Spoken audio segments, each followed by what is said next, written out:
Bueno, en la vida hablar de la muerte resulta un tema bastante angustiante, es un tema que se evita y esto lo podemos notar, por ejemplo, en la forma en que se habla de la muerte tanto en las revistas, en los diarios. Se tratan de usar otras palabras como más débiles, para no decir muerte, decimos la persona que se fue al cielo, falleció, ha dejado de existir. Y es un tema que evitamos, inclusive cuando sabemos que a alguien se le ha muerto un familiar, tratamos de no hablar de eso, evitar el tema, no tocarlo, no hablar de la enfermedad. Y en verdad no sé si le hacemos un favor a la gente por no hablar de eso, es que también habla del miedo que tenemos a través de estos temas. La muerte es una de las cuestiones que más ha angustiado y que sigue angustiando y va a seguir angustiando a la humanidad. Sin embargo, es uno de los existenciales, es lo que nos define como humanos y es un horizonte necesario. Cuando hablamos de muerte, generalmente siempre pensamos en la muerte de un ser querido, pero en verdad se mueren muchas cosas. Se muere una etapa cuando dejamos de ser niños o dejamos de ser adolescentes para ser adultos, la muerte de la juventud, la muerte de ciertas ilusiones, de un trabajo, de un hábito, de un ejercicio, puede ser la muerte, la pérdida de la salud, de un trabajo. O sea que vemos que hay bastantes cosas que vamos perdiendo, que se mueren o que perdemos. En verdad, hablar de una palabra o la otra vamos a estar hablando de lo mismo. ¿Qué pasa cuando algo muere? También mueren las relaciones, los vínculos se desgastan hasta llegar a la muerte. De ahí es cuando encontramos los procesos de separación o la ruptura de un noviazgo, que duele tanto o más que la muerte de un ser querido. ¿Qué diferencia una de la otra? Que cuando la persona muere ya no está físicamente en la tierra, lo que no quiere significar que no exista en el corazón, en la mente o en el recuerdo de esa persona o hasta casi en su cotidianeidad. Cuando se muere un vínculo, sin embargo, la persona sigue existiendo y sigue estando físicamente. Lo que se ha perdido era ese trato especial, esa intimidad, esa confianza que teníamos con esa persona. Hablar de pérdidas, hablar de muertes, nos lleva inexorablemente a hablar de duelo, porque duelo es ese trabajo y esa elaboración que vamos a hacer con esta pérdida que acabamos de tener. Hemos escuchado, si han tenido la suerte o no, que existen duelos normales y duelos patológicos, unos más saludables que otros. La verdad es que lo que no se puede escapar ante una muerte es del dolor, porque el dolor es inherente a la muerte y a la pérdida. Sentimos como que se desgarra algo propio de nosotros mismos. ¿Cuál es la dificultad hoy por hoy con esto? Vivimos una sociedad que no permite hacer una buena elaboración de duelo. Es como que es urgente que la persona se enchufe las pilas, que responda, que haga, que produzca, porque estamos en una sociedad de producción y de capitalismo. Entonces nos enteramos que falleció o que murió el esposo de alguien, el padre de alguien, la hija de alguien. Asistimos al velorio, nos angustiamos mucho. A los 5 días, a la semana, esperamos que esa persona vuelva a su funcionamiento habitual, que se reincorpore a la vida de trabajo, a la vida de hogar, que se incorpore como amiga o como persona activa en la sociedad. Y no respetamos que esa persona tiene que pasar por muchísimas etapas y que las va a pasar.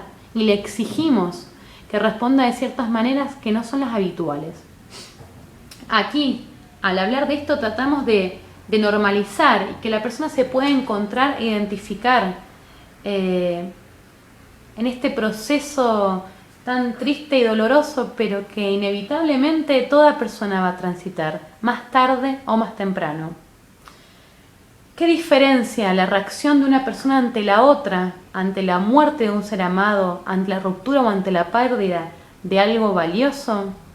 Muchas cosas. La personalidad del deudo, de la persona que queda, la historia que tenía esta persona con pérdidas anteriores, sea de otras personas o de otros acontecimientos. Cómo se encontraba en ese momento más allá de lo que le podía estar pasando en ese momento del ciclo vital. Estaría pasando por alguna otra crisis, se estaría jubilando, estaría ingresando en un colegio, se estaría mudando, estaría teniendo su primer nieto, por casarse. Esto te agarra en otra situación más. el estado de estabilidad, los recursos con los que cuentan, si tienen un sistema de contención o de apoyo. Y también mucho las circunstancias en las que se da esta ruptura, a veces que nos agarra mejor o peor parados. No es lo mismo que una persona muera por una enfermedad crónica, dolorosa y larga, que por un accidente o por una muerte súbita. No es lo mismo perder a una persona que tiene 90 años que perder a una persona de 30 o a un niño. Todas estas variables se suman en una ecuación complicada y que no se puede evaluar. Por eso cada caso es tan único y particular. Pero sí, hay cosas que son comunes a todos. Sobre todo hoy quiero hablar del duelo normal. Se van a transitar ciertas fases. Por ejemplo, una de ellas es la primera fase, es de incredulidad. La persona no cree que esto haya ocurrido. Es más, hace todo tipo de negación y se encuentra como en un tipo de shock. Es algo característicamente confusional.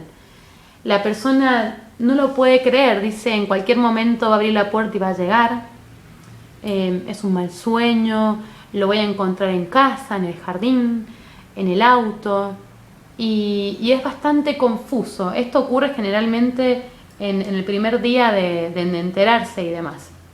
Después de esto tenemos un segundo sentimiento que es más bien regresivo, donde acá hay un llanto explosivo, un berrinche, la desesperación.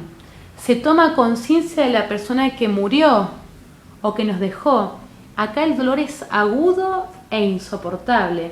Y lo que más predomina son las emociones. Luego aparece la furia y el enojo son totalmente normales. Realmente acá la furia puede ser desencadenada contra un montón de cosas. Contra uno mismo, contra la persona que murió. ¿Por qué me dejaste ahora? ¿Por qué te fuiste? ¿Por qué me abandonaste? Esta frase se escucha muchísimo. El enojo puede ser con los médicos, con las personas que estaban a cargo. A veces inclusive es hasta con Dios el enojo. Esto lo encontramos como bastante característico. La persona en algún momento dejará de sentir dolor y pasará a sentir enfadado. Inclusive es más fácil estar enojado que estar triste. Cuando se transita por acá, tarde o temprano se llega a la culpa. Se hizo todo lo que se podía, se pudo haber hecho más, se pudo haber hecho mejor. ¿Qué se dejó de hacer? ¿Qué dejé de decir? ¿Qué no hice del todo bien? Nos damos cuenta desde afuera, objetivamente o racionalmente, que esto no es constructivo y que no sirve, pero es normal culparse, aunque no sea tan sano y tan bueno. Es parte del proceso. Luego de esto viene una de las etapas más fuertes, la desolación. Quizás o seguramente la fase más horrible de todas, la más dura, la de tristeza, la de sentimiento doloroso y aplastante que nos hace parecer que nos encontramos faltos de energía. Acá nos encontramos y nos conectamos de lleno con el vacío. La persona no está más. Se fue para siempre. Nos damos cuenta en todo lo que ya no va a estar de aquí en adelante, en todo lo que nos hace falta. Acá nos conectamos de lleno con el dolor. Y sin embargo vemos cómo en el duelo muchas veces las personas tratan de evitarlo llenándose de actividades, tratándose de mudar, teniendo un hijo, haciendo cualquier cosa para tapar el dolor. Cuando lo mejor, aunque no nos guste para nada, es darle la bienvenida y la recepción a estas emociones. Por último, ya casi llegando a una de las mejores etapas, llega el momento de la aceptación. Hay una suerte de resignación donde nos damos cuenta que sí, la persona no está más, ya hay que vivir con eso. Pero ya lo hemos aceptado, ya hemos sentido todo, la negación, la rabia, la culpa, el enojo, la desolación. Acá empezamos a curarnos, acá empezamos a salir del duelo. Aquí ya empieza a haber una especie de reestructuración o de un acomodo nuevo, de una reorganización. Vivir ya sin esa persona. Aquí aparece la esperanza.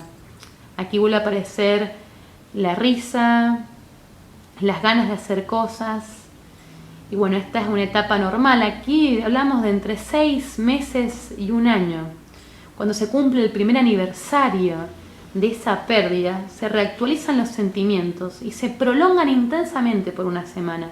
Después de esto, generalmente, el duelo debería terminar. Si no, ya sería un duelo un poco más patológico. Lo que no quiere decir que no vayamos a llorar o que no se nos va a hacer un nudo en la garganta o se nos va a quebrar la voz cada vez que leemos a esa persona por un largo tiempo. Pero podemos volver a la vida activa. De hecho, los años que lo hubiéramos hecho antes, aunque hoy nos hubiéramos tomado un tiempo, pero no sentíamos quizá esa felicidad o esas ganas de vivir. Para pasar un duelo hay que pasarlo y lleva un tiempo. Lamentablemente aquí no hay pasadizos, no se puede hacer una suerte de trampa y aparecer más adelante, si bien nos encantaría que así fuera. Pero bueno, la muerte es parte de la vida y realmente, aunque parezca una enemiga, es la que nos dota de sentido realmente. Más adelante, quizá porque este video se hizo un poco extenso, voy a hablar de los recursos que podemos tener ante las muertes. ¿Qué podemos hacer? ¿Cómo instaurarlos? ¿Qué cosas son las que al revés son contraproducentes o nos pueden dejar adheridos a una etapa? Pero bueno, eso será en un próximo encuentro. Un beso.